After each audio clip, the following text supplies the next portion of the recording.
வீட்டை கட்டிட்டு போகலாம், பையன் ஒரு சவர் போயிட்டு வந்துட்டோம் போகலாம், அம்மாவுக்கு ஆபரேஷன் முடிஞ்ச பிறகு போகலாம். பல தடைகளை முன்வைத்து உன்னதமான அந்த ஹஜ்ஜை உடல் பலம் பொருள் பலம் இருந்தும் பல உலக காரணங்களை முன்வைப்பதால் அதுக்கப்புறம் அந்த வாசலை அவருக்கு அழைக்கப்பட்டு விடுது. நீங்க எவ்வளவு பெரிய தேவையுள்ளதா உலகத்தில் இருந்தாலும் அச்சுக்கு உடலும் பொருளாதாரம் இருந்தால் உடனே புறப்பட்டு விடுங்கள் என்றால், நீங்கள் அங்கு போய் உங்கள் தேவை அல்லாஹ்விடத்தில் கேட்டால் அது எவ்வளவு பெரிய தேவையாக இருந்தாலும் அல்லாஹ் கபூல் செய்கிறார் என்று பெருமானார் ஸல்லல்லாஹு அலைஹி வஸல்லம் சொன்னார்கள். இன்னைக்கு ஹஜ் சம்பந்தமா இன்னும் வெளிப்படையா நம்ம பேசுறதால்தான் முஸ்லிம் சமூகத்துல ஒரு சாரார்ல பல சாரார்கள் இப்படி பேசுறாங்க. என்ன பேசுறாங்க தெரியுமா? அல்லாஹ்வுடைய தீன் முழுமை பெற வேண்டும், அல்லாஹ்வுடைய தீன் உலகம் முழுக்க போக வேண்டும், தீனை நாம் உலகம் முழுக்க கொண்டு போய் சேர்க்க வேண்டும் என்று தீனை சொல்லிக் கொண்டு தீனிலே நாம் மூழ்கிவிட்டால் நமக்கான கடமை நாம் என்னைக்கு செய்வோம்? லா இலாஹ இல்லல்லாஹ் கடமை நிறைவேறிச்சு, 5 வேளை தொழுகிறோம் கடமை நிறைவேறிச்சு, வருஷத்துல 30 நாள் நோன்பு வைக்கிறோம் கடமை நிறைவேறிச்சு, செல்வம் படைத்தவர்கள் ஏதோ நம்ம சுற்று வட்டாரத்துல ஏழைகளுக்கு தக்காத்தை பிரிச்சு கொடுக்குறோம் கடமை நிறைவேறிச்சு. 5வது கடமை எப்ப செய்ய போறோம்? அதுக்கான காரணம் இன்னும் சொல்லிக்கிட்டாலேயோ தீனை கொண்டு போய் சேர்க்க வேண்டும். அது எவ்வளவு அர்த்தத்துல இருக்கும். அந்த ஆயத்தை இறங்கிட்டானே, தீன் முழுமையை அறிந்து விட்டது, இன்னும் தீன்ல வகையாக போறது கிடையாது, இன்னொரு நபி வரப்போறது கிடையாது, எல்லாம் கம்ப்ளீட் ஆயிடுச்சு. இனி நாம செய்ய வேண்டியது நம் கடமையை தவற விடாமல், அந்த கடமையிலே கொஞ்சம் கூட கவனம் பொறுப்பற்றவர்களாக நாம் இல்லாமல் அந்த கடமை உடனடியாக நிறைவேற்றப்பட வேண்டும். அதுல ஒரு சாரா சொல்றாங்க, உம்ராக்கு போனா ஒரு ஸ்துதி வருது, நீங்க எந்த அதிகாரியும் தெரியல முதல்ல, நீங்களா ஒரு கல்பனை பண்ணிக்கிட்டு உம்ராக்கு போனா அது ஒரு ஸ்துதி ஆயிரும். அஜித் போனா எல்லாம் ஆதி கூடுவாங்க, என்னோட டாக்டர் நான் கூடுவாங்க, அஜித் போன ஆதி ஆதினும் கூடுவாங்க.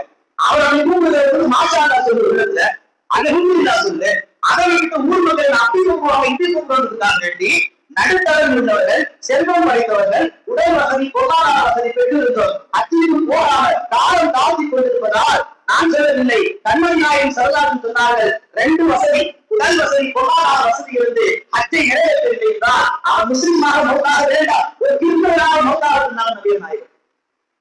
பலா தம்முன்ன இல்லா அன்தும் முஸ்லிமன், நீங்க மௌத்தாக முஸ்லிமா மௌத்தாக சொன்ன நபிகள் நாயகம், அஜ் பாக்கியம் பெற்றும் அஜ் செய்யாவிட்டால் நீங்கள் முஸ்லிமாவே மௌத்தாகலாம், நீங்க கிறிஸ்தவனாக மௌத்தாக வேண்டும் நபிகள் நாயகம் சொன்ன வார்த்தை ஹதீஸில் இருக்கு என்றால், எந்த சாராக இருந்தாலும் ஒரே சாரா தான் லா இலாஹ இல்லல்லாஹ் முஹம்மது ரசூலுல்லாஹ் எப்ப கலிமா முடிந்து விட்டதோ அடுத்தடுத்து கடமைகள் கடமையாகி விட்டது. இமாம் மாலிக் ரஹ்மத்துல்லாஹி அலைஹி ஒருத்தர் வந்து மதீனாவுல வந்து துல் உபைத் சொல்லக்கூடிய ஒரு இஹ்ராம் எல்லை பகுதி மாலிட்ட கேட்கிறார், நான் உம்ரா செய்ய நாடுறேன், நான் இஹ்ராம் ஆலை கட்டணும் ஆசைப்படுறேன், நான் எங்க இருந்து இஹ்ராம் ஆலை கட்டணும்? இமாம் மாலிக் சொன்னாங்க, தூரத்தை இருந்து நீங்க என்ன செய்ய இஹ்ராம் ஆலை கட்டுங்க.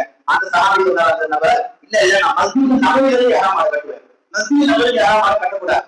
அடுத்த ஒரு சொன்னா, இல்ல நபியுடைய அனைத்து தரத்திலிருந்து நான் இஹ்ராம் ஆலை கட்டுவேன். இமாம் மாலிக் சொன்னாங்க, நபியுடைய சுன்னத்துக்கு மாற்றமா நடக்காதீங்க, நம்ம நல்லா கவனிக்கிறோம், தீனை பரப்ப வேண்டும் அல்லது உம்ரா ஹஜ்ஜுக்கு போனா வருஷத்துக்கு ஆயிரம் என்று நமக்கு நாம ஒரு காரணத்தை சொல்லி நபியுடைய சுன்னத்துக்கு மாற்றம் செய்தால் நபியுடைய வாக்கிற்கு அவர்கள் அல்லாஹ்வுடைய சாபம் ஏற்படும் என்று மாலிக் சொன்னார்கள். நபியுடைய சுன்னத்துக்கு மாற்றம் செய்யாதீர்கள், நீங்கள் மஸ்ஜித் நபவியுடைய இஹ்ராமை கட்டி கொடுத்து உம்ராவுக்கு வந்தால் உங்கள் இஹ்ராமை ஏற்றுக்கொள்ளப்படாது, உங்கள் ஒரு ஜாயின் செய்கிறார்கள். இப்படி ஆரம்ப காலத்திலே என்ன செய்தார்கள்? ஹஜ் உம்ராவுடைய விஷயங்களிலே சற்று நீயத்தில மாறினால் அவர் இஹ்ராமை கட்டக்கூடிய அந்த எல்லை பகுதியில் கொஞ்சம் இடங்களை மாற்றினால் உடனே அது தவறு என்று அன்றைக்கு திருத்தி வந்து உண்டு.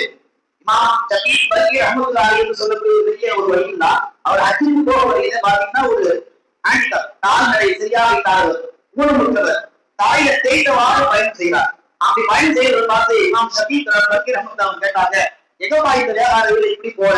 அப்ப அவர் சொன்னா, நான் புனித ஆலயத்துக்கு செல்கிறேன், இப்படி திரும்பி பார்த்தா அப்படி திரும்பி பார்த்தா யாருமே இல்ல, இவர் சொல்றது நம்ப முடியல. அப்ப கேட்டாங்க, நீ ஒரு ஊர்ல இருந்து பற்றி எத்தனை நாட்கள் ஆகுது? அவர் சொன்னார், அந்த ஊனமுற்ற கால்நடை சரியாக நடக்க முடியாது, நான் ஊர்ல இருந்து பற்றி 10 வருடங்கள் ஆகுது, 10 வருட காலமாக இப்போயே நான் என்ன செய்ய கால்நடை நடக்க முடியாமல் ஊனமுற்றமாக என் கால்களை தேய்த்து கொண்டு கால்வாவை அடைய என்ற ஒரே ஒரு நோக்கம் தான். ஒரு காலம் அப்படி இருந்த, இன்னைக்கு மரபு வராமல் அன்னைக்கு கிடையாது, வாகன வசதி கிடையாது, ஆனால் அன்றைக்கு இருந்ததிலே நீருக்கு மரமாக இருந்தது. அதனால் அவர்களுக்கு நடைப்பயணமாக புறப்பட்டால் கடற்கரை சென்று அடைந்தார்கள். எத்தனையோ பேர் எத்தனையோ வரலாறுகள் நமக்கு முன்னால் காண கிடைக்கிறது. அல்வார் என்று சொல்லக்கூடிய மிகப்பெரிய ஒரு இறைநேசர், அவர் அஜிக்கு போனால் அச்சை நிறைவேற்றிட்டு திரும்புகிற வழியிலே கொஞ்ச நேரம் தூங்குகிறார். அந்த கணக்கில 2 மடங்கு பேசுறாங்க. என்ன பேசுனாங்க? இந்த வருஷம் ஆட்சியுடைய அச்சு ஏற்றுக்கொள்ளப்படவில்லை, இந்த வருஷம் 6 லட்சம் ஆட்சிகள் அச்சு செஞ்சாங்க, யாரும் அச்சு ஏற்றுக்கொள்ளப்படல, ஒரே ஒரு ஹஜ் மட்டும் ஏற்றுக்கொள்ளப்பட்டது.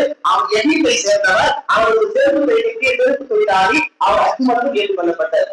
கனவுக்கு காட்டப்பட்ட அந்த நிகழ்ச்சியை நேரில் அறிந்து எகிப்துக்கு சென்று அது மொத்தம் என்று சொல்லக்கூடிய அந்த செருப்பு செய்யக்கூடிய அந்த கூலி தொழிலாளி நேரில் கூப்பிட்டு விசாரித்த போது அவர் சொன்னது உண்மையானது.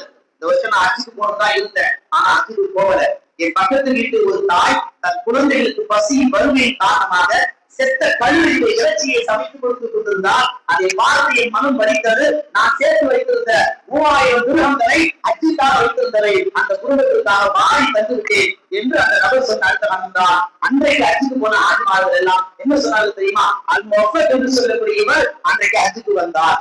அல்லாஹ் என்ன செய்யறாருன்னா, இவர் போகிறது ஒரு மலத்தை அல்லாஹ் கொண்டு வந்து அவர் ஹஜ்ஜு செஞ்ச நசீபா தான் அவருக்கு தந்துட்டான்.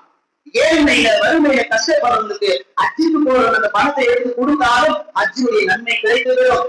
கணவன் மனைவி பிரிந்து இருக்கிறாங்க, 2 பேரும் சேர்த்து வைக்கிறீங்க, ஹஜ்ஜு நன்மை கிடைத்து வரும்.